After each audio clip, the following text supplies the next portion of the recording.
The Ministry of Social Transformation, Local Government and Community Empowerment is one whose various departments are charged with the responsibility of changing the lives of many St. Lucians throughout the length and breadth of the country. In this production, we seek to highlight those roles and speak to the various department heads on their function. First, we speak with the Deputy Permanent Secretary, Mr. Augustus Kadey.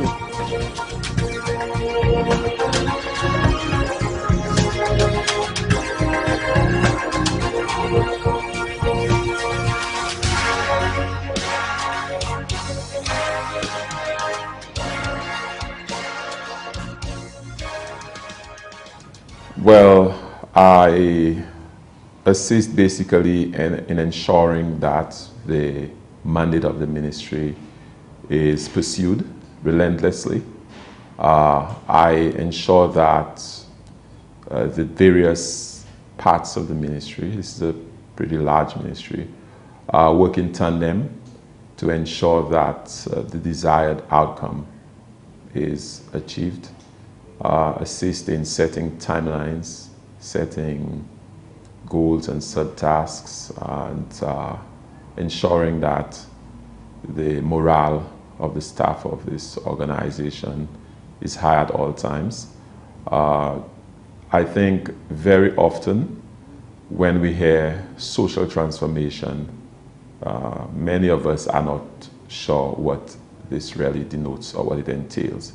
Okay, unlike, let us say, a Ministry of Agriculture, where it's quite obvious what the Ministry of Agriculture does, or the Ministry of Education, they deal with schools and teachers and so on. The mandate of the Ministry of Social Transformation is not always apparent.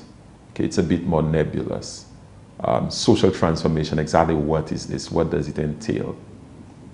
And part of my job is supposed to be a harbinger for the ministry to clarify what the mandate of the ministry is. It is one that cuts across several ministries. Okay, so we work very closely with some of the with all of the social ministries, health, education, housing, to help build the capacity of people and communities in the country, to alleviate poverty, to create higher levels of preparedness for handling disasters, for instance. We work closely with agencies like NEMO, which is the main agency in that respect. This is also the ministry that, under which rather the Department of Local Government falls.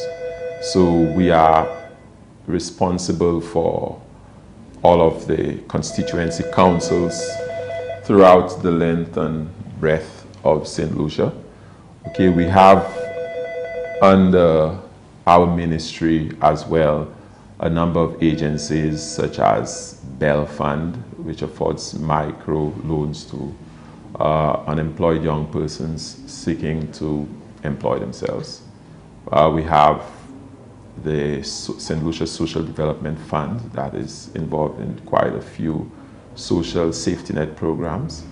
We have agencies like the National Conservation Authority, the Boys Training Center, and all of these agencies get towards basically human empowerment, community empowerment, working with the vulnerable, the disenfranchised, the poor, what we call the shirtless masses of the country. All right, and again, as I said, going back to your question of my role to a large extent is about articulating the mandate of the ministry, trying to explain just what social transformation is about.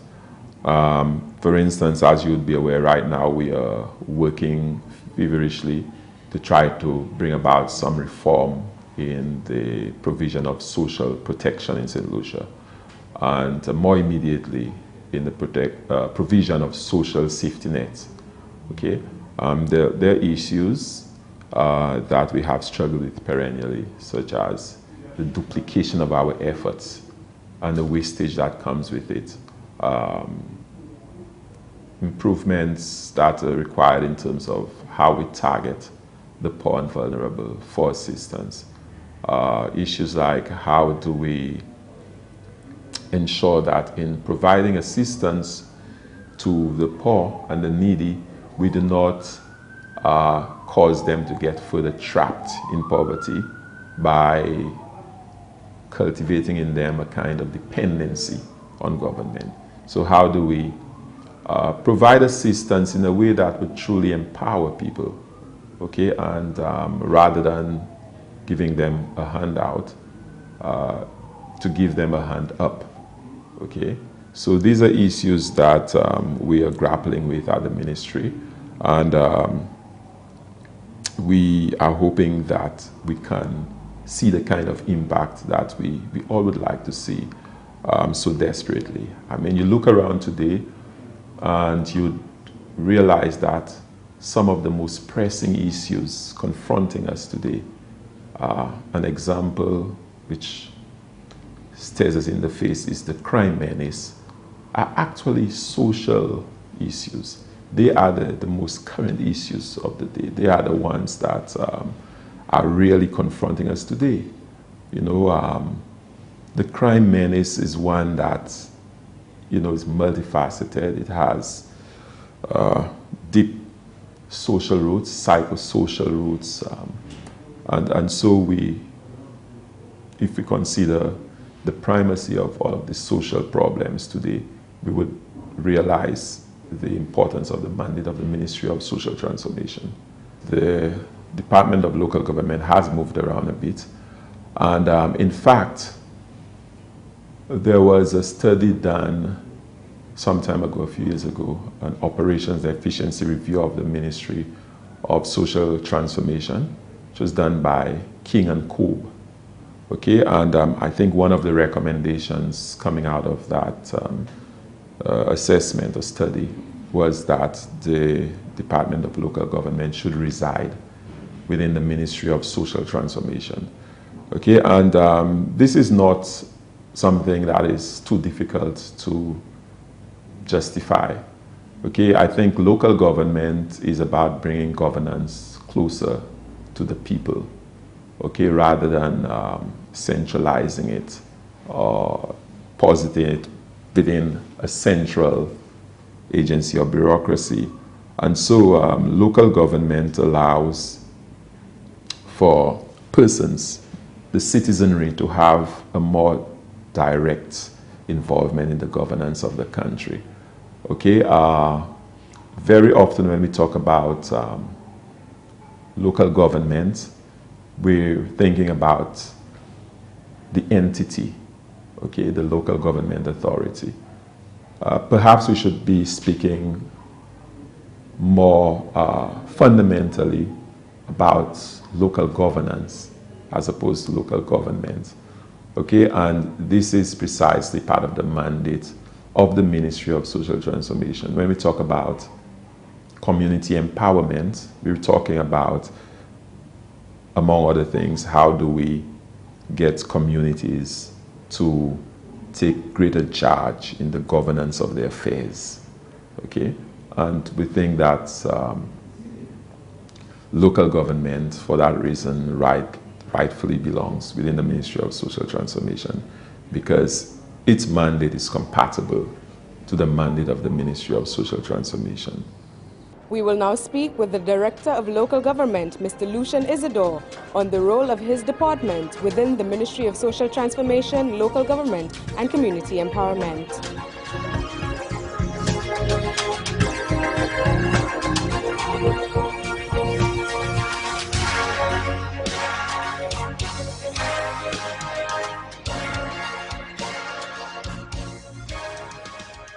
We supervise and ensure that the councils adhere to all the expectations of central government in terms of how they administer those funds.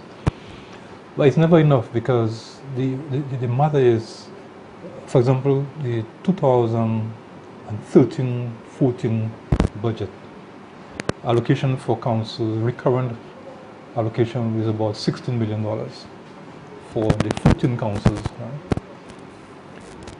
And the issue for us is that about 85% of that is wages. So what is left is what is used to do the maintenance functions, buying the detergent, buying the brooms, and buying, those kind of things. So it tells you how we are under pressure. Councils are also under pressure because they have at one level the constituents who are asking for so much, and the resources available to them are so limited. So we are working with the councils to assist in terms of helping find alternatives and encourage them to work with other agencies outside of government to ensure. So the point I'm making is that it is a real challenge. So in this present mode we are now, the intention is to continue the reform process of local government so that we expand the role of councils and to provide councils with the kind of direction and support that they can be involved in much more developmentally oriented things. Issues of unemployment, which is a critical issue. Why cannot councils be involved in that process? They know the communities best. Taking care of the basic things in the respective areas, and areas that are beyond their scope, they can now directly engage other agencies of central government. So the new Constituency Act of 2012 has it's new legislation, and it has actually provided the mandate, the new mandate for councils to be involved in a lot more developmental things as opposed to that of the past, mere garbage and sanitation and those kind of things.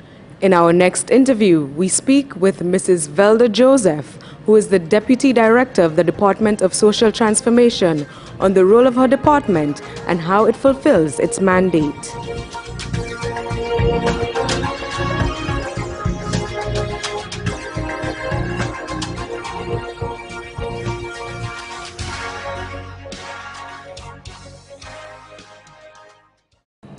The areas of poverty alleviation and community empowerment are two of the critical components of the core mandate of the Ministry of Social Transformation, Local Government and Community Empowerment. The Community Services Department within that ministry is very much involved in a number of activities that speak to poverty alleviation as well as community empowerment. In fact, we've focused very heavily on community empowerment because we believe that empowering persons, empowering individuals, empowering communities is critical to a recognition of the social change or the transformation of societies that we want in the future.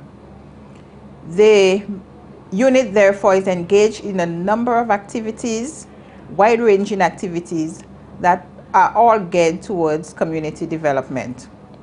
These activities include disaster preparedness, include training. We engage in a lot of training towards empowering people and building the resilient levels of people and communities.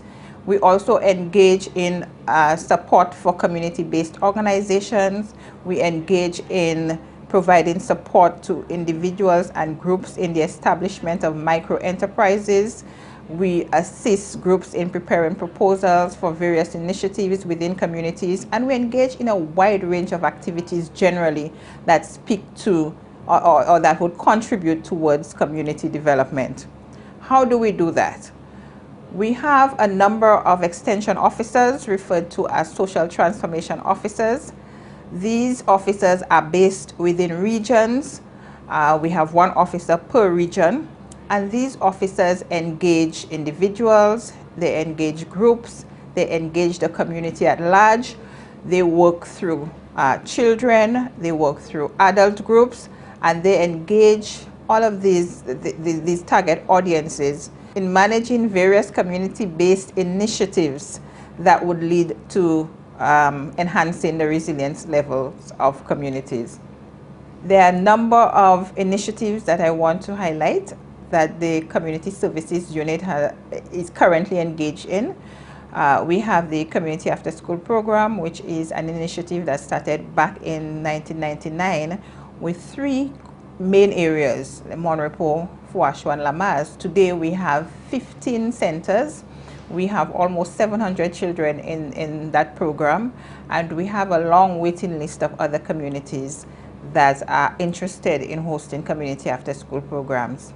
And I'm highlighting this program because we have seen changes based on qualitative assessments. We have seen changes as it relates to the behavior of children and as it relates to the academic performance of children. And these were the 2 core objectives of the program: to work with children to improve their academic performance and also to ensure that there's a reduction in deviant behavior by vulnerable children in our societies. And so we are very pleased with that program. We think it is a program that we will really see a lot of difference in our communities in the future, and we are currently working towards ensuring that the resources are available to continue that program and to expand that program.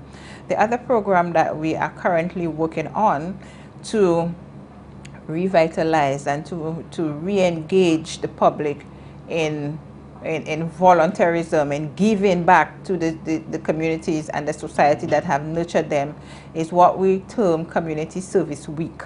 And that week falls within the first week of December to coincide with International Volunteers Day.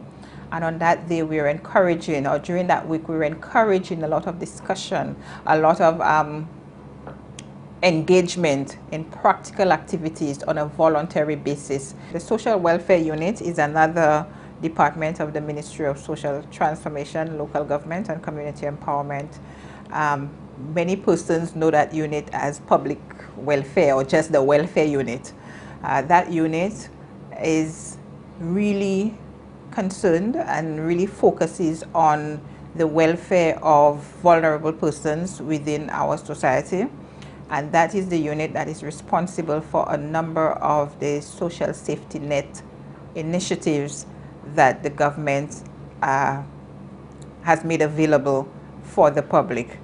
Currently, the unit focuses on a number of initiatives, a number of services that they deliver, and these include cash transfer program, and I'm sure we are all very familiar with the cash transfer program. This is where the unit facilitates the transfer of cash, of hard cash, to persons who are deemed eligible for that support from the government. We also have a burial assistance that we provide. There is a maximum of $1,500 that persons can receive, and that assistance is really means tested, meaning that it is really for persons who are on the public assistance list. We have noticed a number of persons coming forward to request the assistance. Perhaps there is not sufficient information out there, but the assistance is not an entitlement to persons who have deceased. The assistance is really for persons who are on the public assistance list. We also have an iCare assistance program for beneficiaries of public assistance, where persons are asked to visit the Blind Welfare Association to access the service that they require as it relates to the iCare. In the event that that service is not available at the St. Lucia Blind Welfare Association, a referral will be sent to us at the ministry, and we can direct the client to another eye specialist. I need to emphasize the point that persons or clients should not visit any eye specialist and then bring the bills to us to be paid. You come to us first and we would direct you. We also have an assistance to fire victims, so persons whose homes have been destroyed by fire. We make available a relief grant of $500 for that household, and that is to just really get them back on their feet immediately post the fire event. And of course, there is the medical assistance where you get free doctor's visits at government facilities. There is exemption on medication, on certain medication, and of course there is an ambulance service. Ambulance services can also be accessed. What is the mechanism for service delivery in communities? There are welfare officers based at the regional offices or at the office of the constituency council on particular days. Persons would go to the welfare officer to apply for consideration for public assistance. The application form is filled. That is followed by a home visit by the welfare officer. And then the process continues in terms of case management to determine the eligibility of the applicant. And then we would issue letters indicating whether you have been approved to be on public assistance or whether your case was not deemed eligible. I need to say that there is currently a reform of the program, and we are looking at more objective and scientific means of determining eligibility for public assistance. And I'm sure some persons have heard of the Social Safety Net Reform Program, which really, in one of its components, would look directly at targeting. A proxy means test has been developed. It will be tested shortly, and hopefully very soon we will have a standardized test for determining eligibility of persons to the public assistance program. The National Conservation Authority has been preserving St. Lucia's natural resources for over a decade now. General Manager of the NCA, Mr. David Hippolyte, gives us some insight into the work of the National Conservation Authority.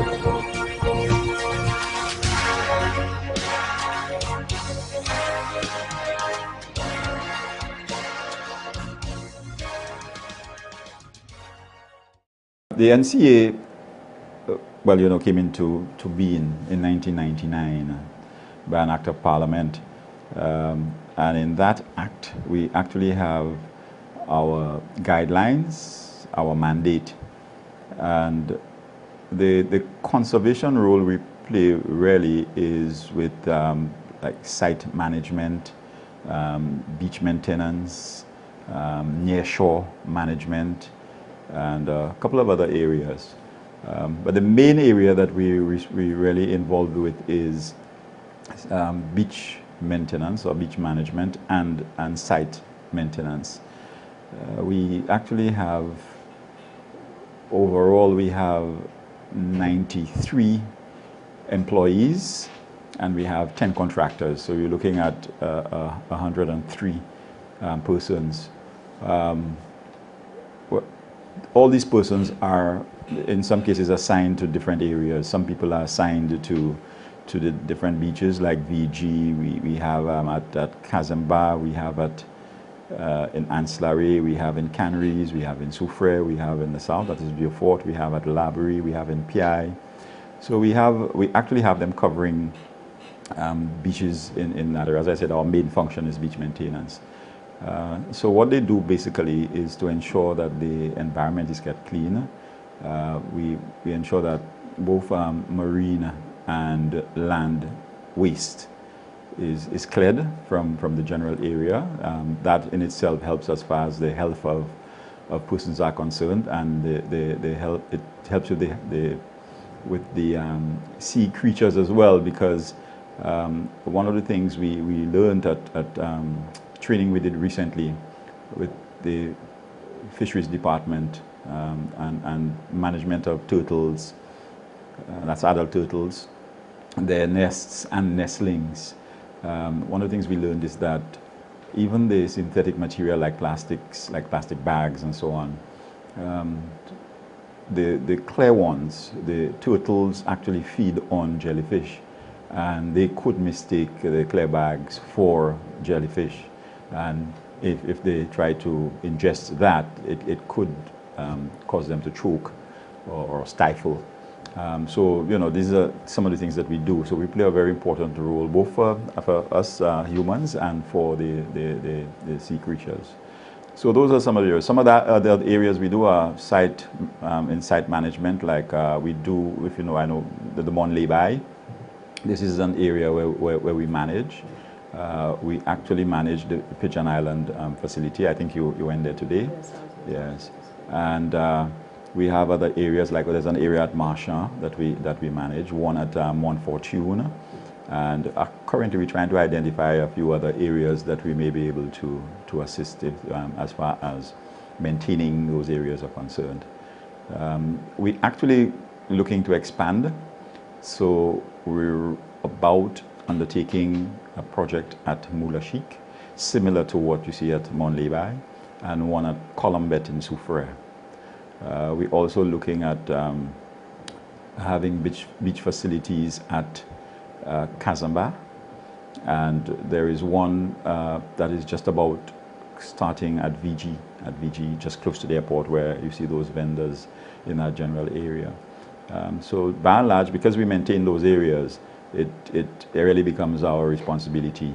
And as you know, all beaches are really under our umbrella. We are the ones responsible for maintaining them. We also do maintenance on access to beaches.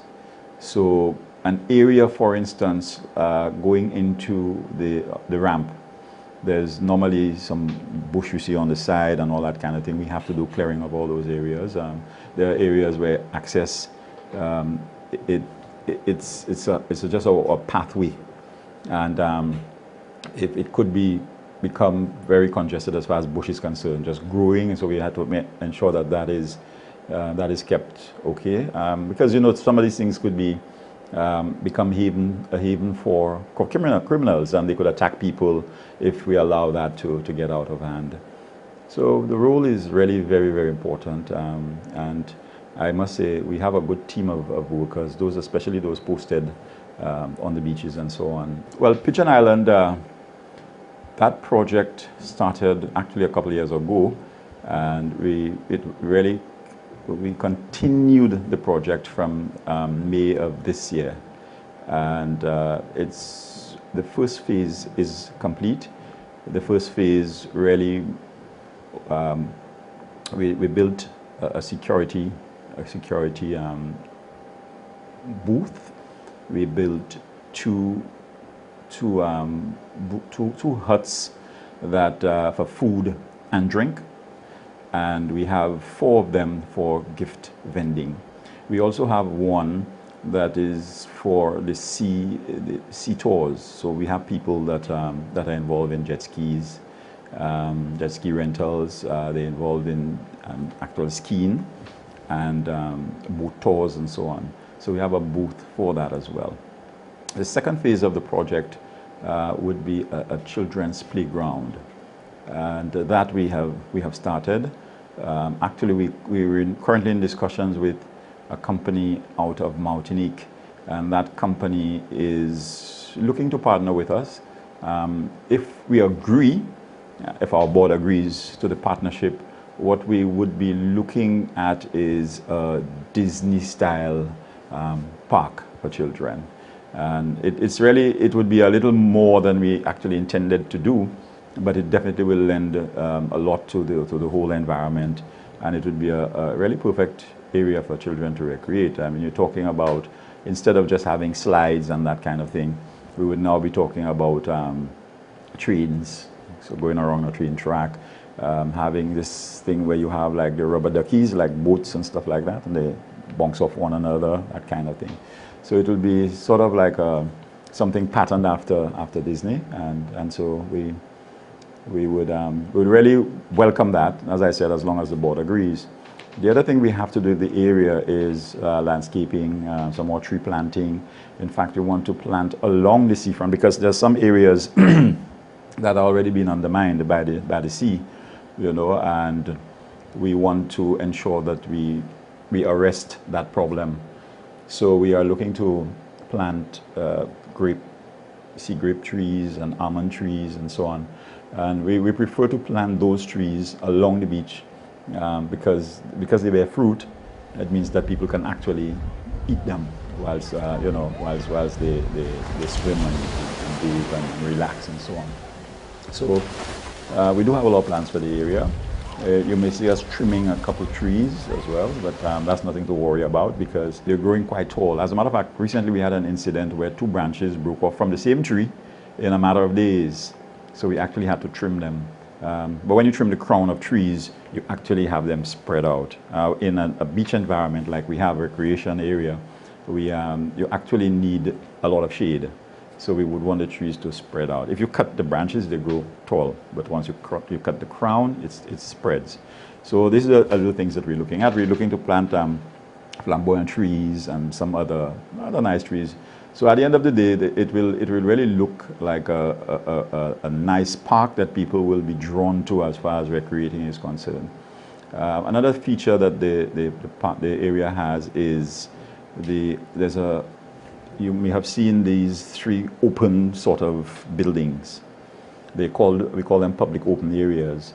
So when you come to have your beach, your friends at the beach to enjoy yourselves, you basically can use those. We actually have to install some benches, so you can use them to play dominoes and, you know, do whatever else that you can do as far as entertaining yourself. You can also have your barbecue grill there. The only thing is that we encourage people, we let them know that you have to get the necessary permission to do that. For instance, we have to permit you to have an activity. If you're having a fire, you need to get permission from the fire service and so on and so on. So there are lots of little things that you must do. Some people don't do it, unfortunately, but some actually follow the rules. But yeah, these 3 open areas they're good. It's a nice facility. So even sometimes, in some cases, you're at the beach and it's raining and you want to run out, get away from the rain, you can shelter there. We have the washroom facilities as well, and they're also fitted with showers. So you can use that to rinse off and so on.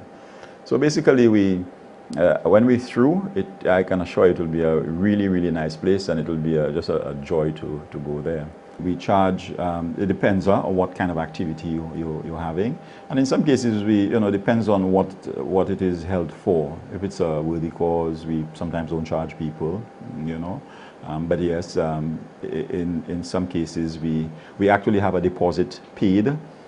So that, because we tell people as much as possible, whenever you have the activity, clean up, and if they don't, well, we keep the deposit because we have our people doing it. And if the cleaning is done, of course, it says a deposit, so we give them the money back, and we charge a small fee for the activity itself, because we have to maintain those areas. So yes, but nothing to break your hand, actually. Yeah. You would notice that there are 4 of the huts that are not occupied. We just finishing off getting them ready for the vendors who are close by. You notice those vendors in this building, this rundown building, closer to the gate going into the park. They are going to be the ones occupying those huts. They were actually built for them. So as soon as they move across, the other building that they now occupy will be broken down, because it's really an eyesore, you know. So that is what's going to happen. One of the things about it, though, is that now we would have to charge a rental fee, which is not exorbitant, you know. But again, we need to maintain the facilities, and that is the stage we're at. We have already arrived at the rental amount. And we actually organize it in such a way that It will be less during the low part of the tourist season, and it will be a little higher during the peak part of the season. So we really looked at accommodating the vendors, you know, ensuring that they make a little money, because that's one of our mandates too. We actually, both there, Pigeon Island, at Montlebay, so Columbet and the Mula Sheikh and so on, and Kazaba when we get there. It's all part of ensuring that you provide some kind of facility for people to earn a livelihood, you know. So we're all about that. We're all about creating jobs as well, you know. As I said, we have 103 employees, and as we increase the facilities, we would have to increase the staff, because the comfort stations, for instance, we have to have people to man them. So so far we have 5 comfort station attendants, and so that figure will increase as we increase the facilities. We actually want to look at ancillary, the viewing point at ancillary. So all that is part of you know, helping people make a livelihood and creating employment as well. Small business persons of all ages in St. Lucia are able to tap into the resources of the James Belgrave Micro Enterprise Fund in order to sustain their livelihoods and provide for their families. General Manager of the Bell Fund, Mr. Marcellus Joseph, gives us some more information on the work of the Bell Fund.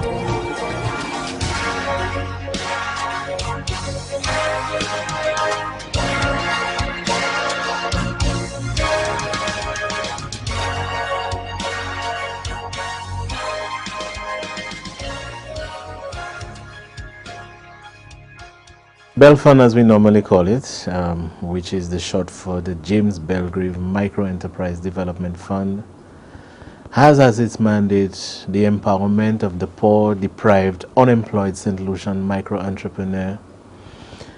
These are those persons who wish to establish micro-enterprise businesses to be able to assist themselves and their families financially.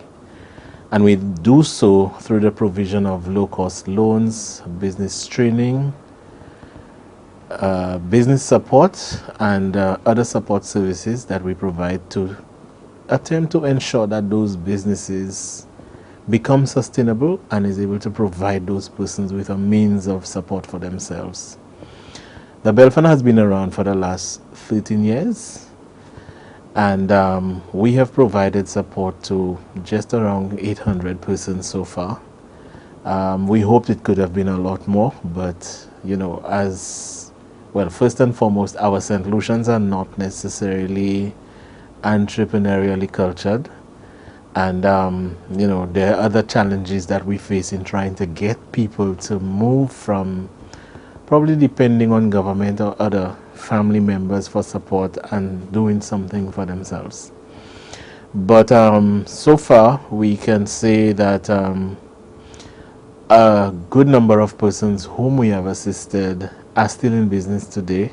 We have those who have gone out of business, and that is expected, because according to the World Bank, 65% of businesses are expected to go out of business in their first year of operation.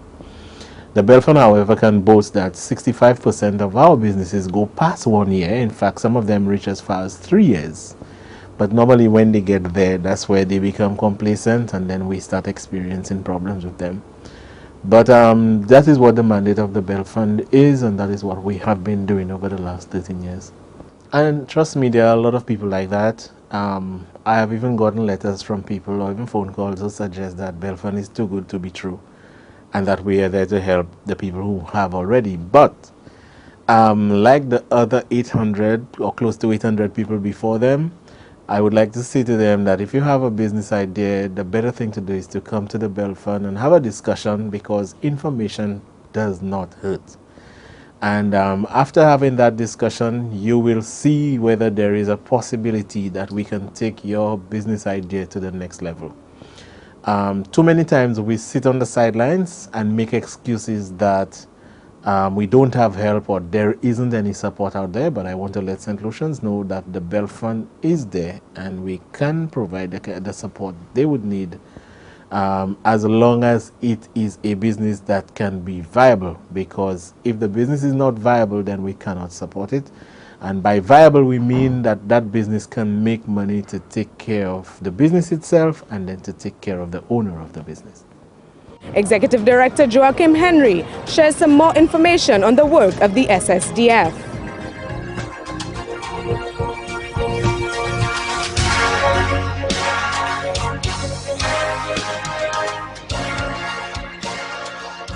The St. Lucia Social Development Fund, or formerly known as the Poverty Reduction Fund, was first established under an act of Parliament,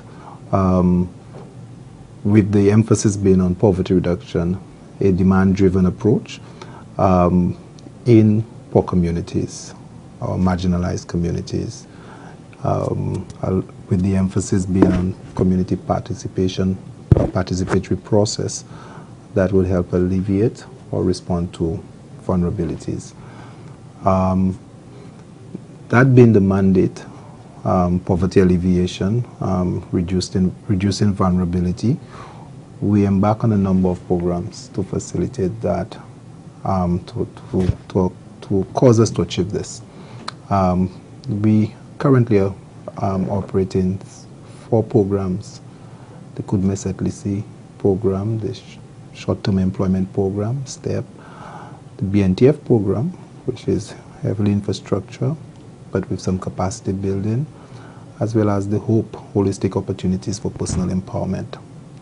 These 4 programs allow us to, 1, implement infrastructure projects responding to vulnerabilities in communities, like footpaths, water projects, productive capacities within communities, like community centers, washrooms. In recent times, we've embarked on a number of recreational facilities, multipurpose courts, playing fields, lighting of the same. Interventions like this have helped communities. They have helped rekindle persons having interest in their communities, and bringing alive the social aspect of living in marginalized communities, particularly communities that were without such facilities.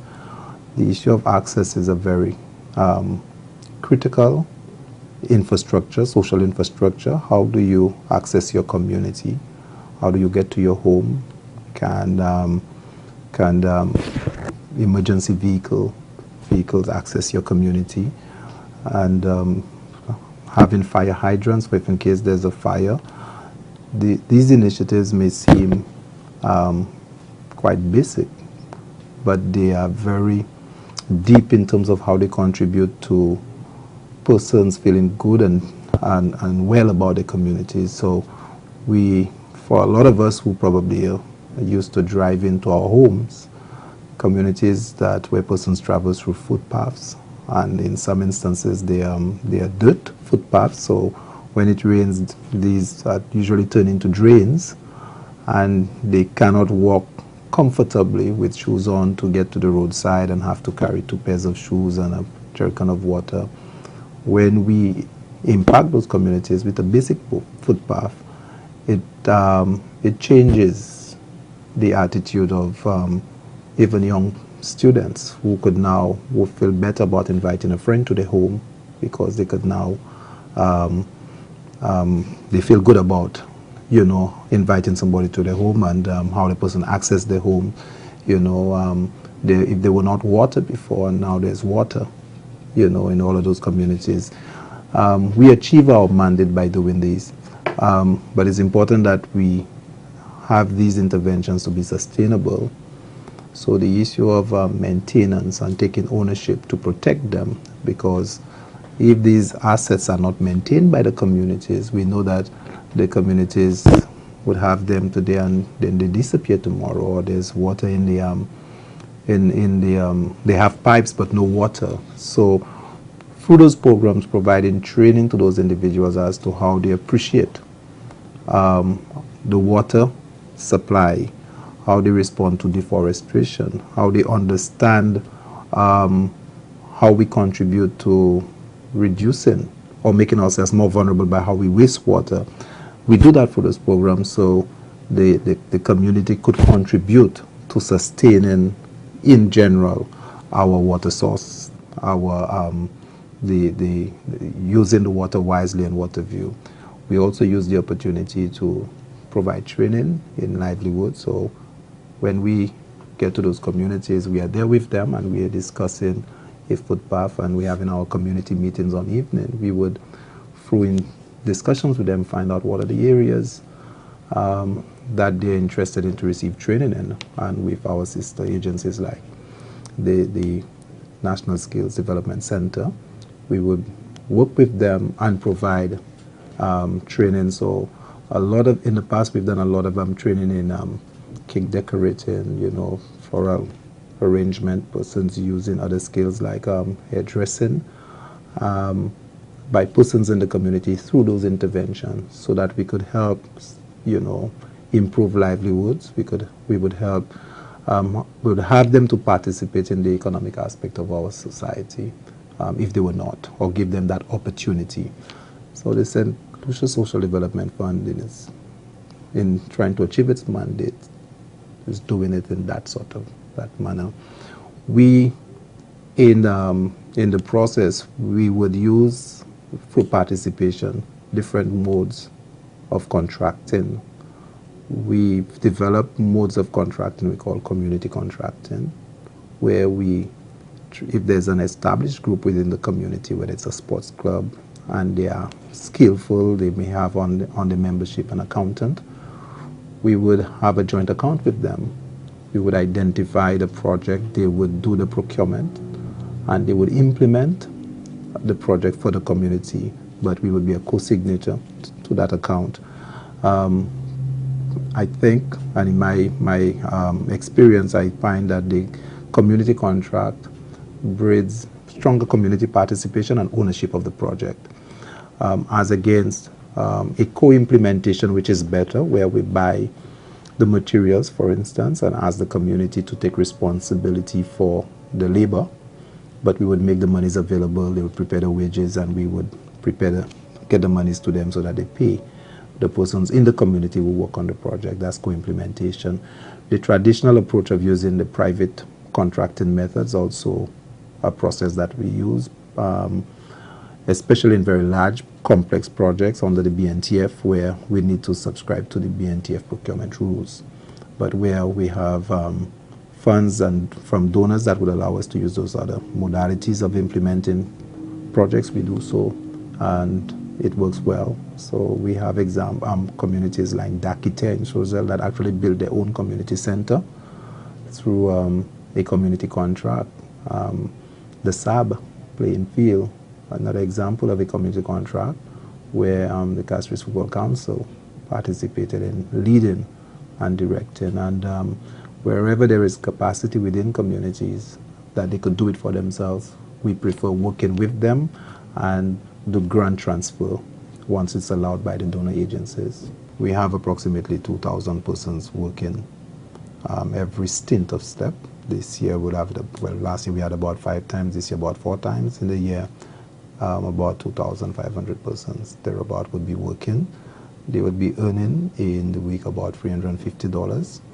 The STEP program also allows us to participate with the farmers, the Bellevue farmers, which we think is a very important initiative, where they're using the green waste to produce, you know, fertilizer, convert it into a product that could be used in the agricultural process in production of food. We think that is a novel idea, and the STEP program is apart from creating the short-term employment, focuses on the aspect of beautification, you know, of our environment, and I like to emphasize this. The Kudme Setlisi program, a very, very important program, safety net program, I dare say. It's a program that targets household as the point of intervention and not a community. Currently, we have about 100 households on the Kudme program. These households were identified using a Proximins test. They got scores, so we use our poverty map and went through communities and, got information. Persons were willing to participate and to identify the poorest of the poor individuals within communities. And they have agreed to be part of the KUDME program. So you are on the program, you sign a contract to be with the SSDF for 2 years. The program allows us to employ family caregivers. These individuals have those families and they visit those families regularly during the week. And the families are encouraged to identify goals to get them out of this extreme poverty. The program has a number of pillars of support, like educational assistance, housing assistance, health support, and getting them to work with, connecting them with other agencies that provide support. So if they were not on public assistance, and we would recommend that they be placed on public assistance, but unlike persons who get on public assistance and remain for a long time, the families graduate after 24 months. And seeing that they would have improved a lot. The main part of the program is the psychosocial support or the intervention by the family caregivers. So this KUDME Setlisi program is a very important program because it's like a safety net reaching out to persons who are extremely poor to reduce this risk of they being without certain basic needs and connecting them to services that could help them. And they becoming aware of what services that exist and helping them understand that the whole issue of the cycle of those problems, you could stop it through education and by investing in your children's education and promoting certain values. And but they are the ones leading. We are not imposing on them. They are the ones encouraged to make decisions, and we provide the support. They can get out if the families are not prepared to participate in the program based on the contract. We get them out, and somebody else could come in. That's the KUDME Setlisi program. It's designed after the Puente program in Chile, which is a bridge program connecting people to services that they were not connected to before. The Basic Needs Trust Fund program is a program of the Caribbean Development Bank. It is a flagship poverty reduction program. The program has been around for about 30-something years, and it's known for the construction of a number of infrastructure, extension to schools, roads and bridges, and facilities like this. Water projects are significant. This year we are implementing the BNTF 6 program, and the government have signed the BNTF 7. The program in a specific way will target water and sanitation, sectors like water and sanitation, education, and access. There will be training associated with that program. So you would see, whereas the KUDME Setlisi targeting households and providing support to households, and STEP is short-term employment of individuals, the BNTF program is community-based, identifying what are the basic needs that communities are without that you could help these communities. So we would work with WASCO in helping us bring water to communities that are without. And the final program is HOPE, the Holistic Opportunities for Personal Empowerment. We are forced to look at the program and allow it to have a niche. It's a program that provides help of various kinds to individuals. We support, for example, the National Community Foundation in giving them a health grant, because we do not do health, but we refer clients to the National Community Foundation. And we also provide our educational assistance program, housing assistance, through the KUDME, but also we provide employment programs to cause these things to happen. So a number of persons working at the SSDF, working at the Boys Training Center to augment the staff, being employed under the HOPE program. That has allowed us to implement some of our programs even better, because we have created employment through HOPE. Hope also do a certain amount of, but it's very small infrastructure projects within communities, like the drains, and we've also used Hope to invest in recreational facilities. Within the SAB, it was under Hope. We're currently working on the Leclerc playing field, although we've stopped. We've been on playing fields in Soufrière and in Cody Town in Micoud, and we've done the lighting in Micoud. So we continue to invest on a number of recreational facilities. I think I have an interest in seeing that we have as much place for our children to recreate and to grow strong. So any opportunity for me to promote such an investment, I would gladly do so. The whole program, as I'm aware of, is funded mainly by government, but of course government would use, the Ministry of Finance may fund the program through other support, that other funding instruments that are available to it. Whereas the CDB program is directly from the Caribbean Development Bank, and it's a reimbursed program, so they do not give you monies, you spend and you are reimbursed. With the CDB program, the government make a contribution to the program. Under the BNTF 6, the government gave 20% and the bank gave 80%. This time around the BNTF 7, it is 95.5%. So we're thankful for more grant, but of course we need to account properly. We need to ensure that we implement correctly, because the bank takes very close look at how we select these projects, and how we implement them. General Manager of the Boys Training Center, Mr. Leonard Terrence, speaks on the contribution of the BTC to the juvenile male population in St. Lucia.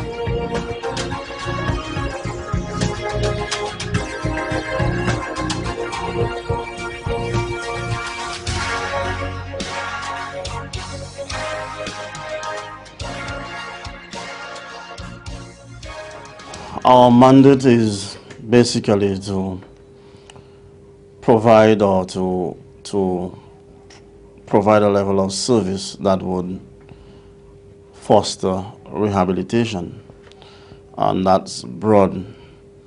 But in essence, that's what we have to do all what we can within our means, through activities, through different programs and activities, so that we can bring about a meaningful change in the lives of the children that are in our care.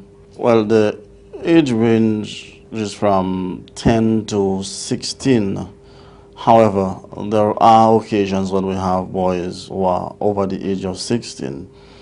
For example, if they commit an offense just before their 16th birthday, and the magistrate decides on a detention of a year or two, they may go on to age 17, 18, but by age 18, we are bound to release them from the center. Well, the boys at the center engage in normal activities that anybody else's child would engage in.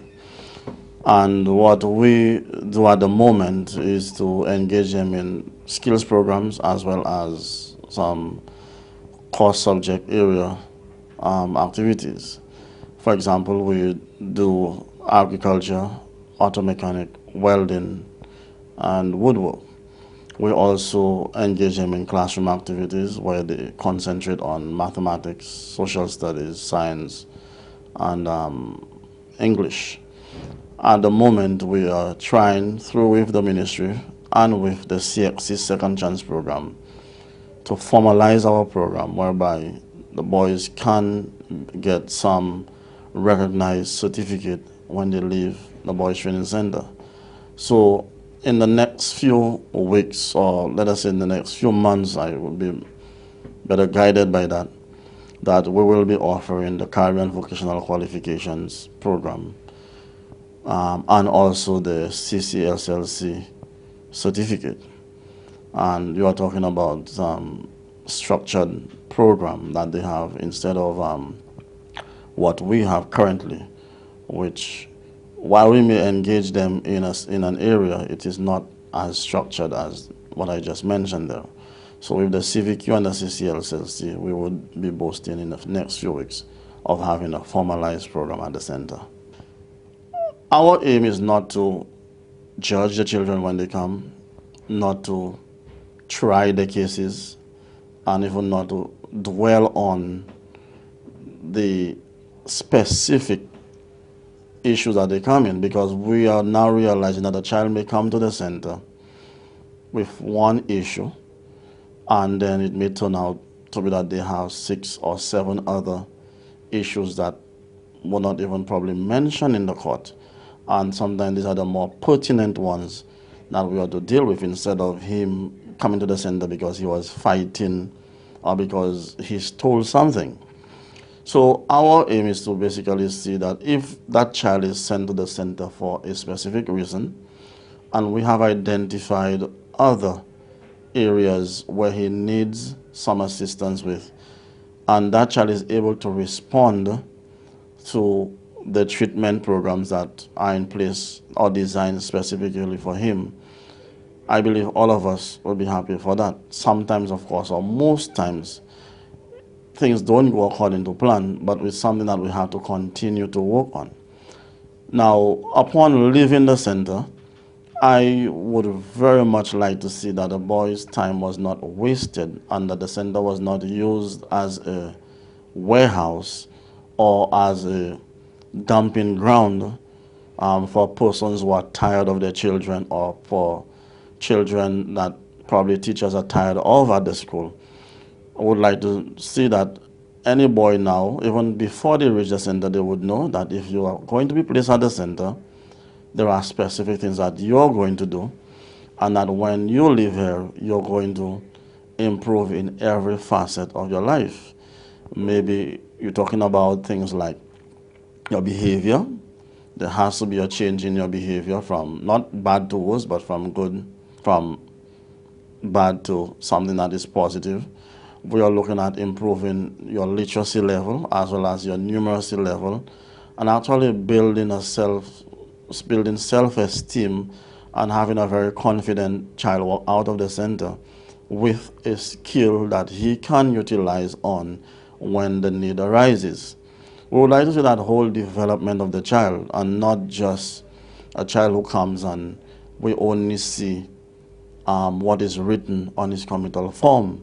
There's lots of children who come to the center who are placed there for specific reasons. The committal form would say maybe they are there for stealing, maybe they are there for wounding, but the committal form never says that the children that are coming are national footballers. It never says that they are artists. It never says that they are good cricketers. It never says any of these things. So in time, these are the things that we are discovering with the children, and what we try to do is to tap into those strengths that they already come in with, and to help them build on those strengths so that when they come out there, they are better individuals. Of course, it's easier said than done. It takes a lot of work. It takes a lot of effort. It takes a lot of commitment for these things to happen. At the moment, again, our staff come from 3 different agencies: SSDF, NICE, and of course the government. The government having the lion's share of the staff. About 42 of our staff members, or let us say around 38 thereabout, are directly from the government, and the rest are through the program, are through the SSDF program, and as well as the NICE program, because sometimes there are specific needs that may arise, and at the time the individuals may not be employed or appointed by the government. So we tap into the resources of the NICE program as well as SSDF. I must say that over the last 4 years, SSDF has really contributed to the staff complement of the Boys Training Center. And with the implementation of the NICE program, NICE has come on board with us also. That is why we are able to provide a better service to our boys and to the staff themselves. But we're still looking forward to those areas that we need assistance in, that wherever it comes from, as long as the staff are placed at the center, we'll be more than happy with that. Well, our staff We have very specialized individuals. We're talking about individuals who are specialized in counseling. That's their job, master's level. We have a coach, again, that came from the SSDF, national player, international player now. After he retired, he found a niche where he could actually work with troubled kids. And again, I'm talking about Mr. Alvin Xavier, who does not only coach the boys at the center, but also coaches in his area. He has about 3 different teams, youngsters as well as some others that he coaches. We have our activities coordinator who coordinates the majority of the activities that we do at the center. Of course, we have our instructors in the various skills programs as well as our remedial teachers up at the center. Of course, we also have our security officers and our wardens. And I'm not going to leave, not because I mentioned them last, by no means that does that mean that they're last, but we also have our domestic assistants and our cooks. Without them, none of the programs can go on. Our cooks sometimes are the ones who save us from a lot of things at the center. So these are the staff complement that we have done. Of course, we have our admin staff, our secretary, our executive officer, our assistant manager, and of course, the manager. A typical day at the center, think about it that way. If you start working out on your very first day or your first 2 days of workout, you tell me how you feel after 2 days. A typical day at the center is one that is very interesting, one that is very hectic, one that is totally engaging. If one comes to the center on a particular day and you are not involved in any one of these that I just mentioned, then something is wrong. It's not your typical office hours.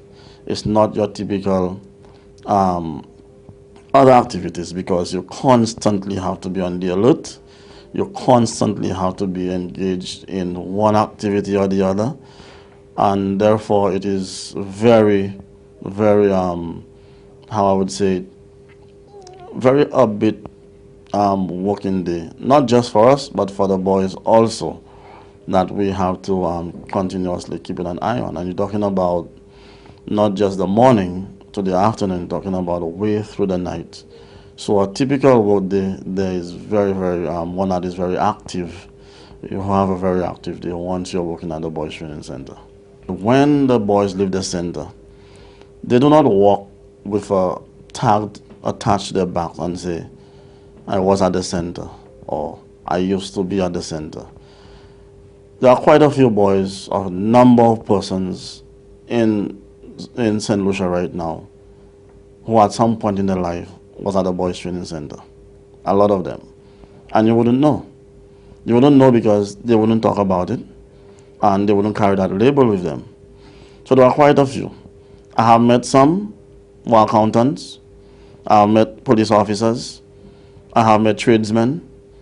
I have met bus drivers. I have met businessmen.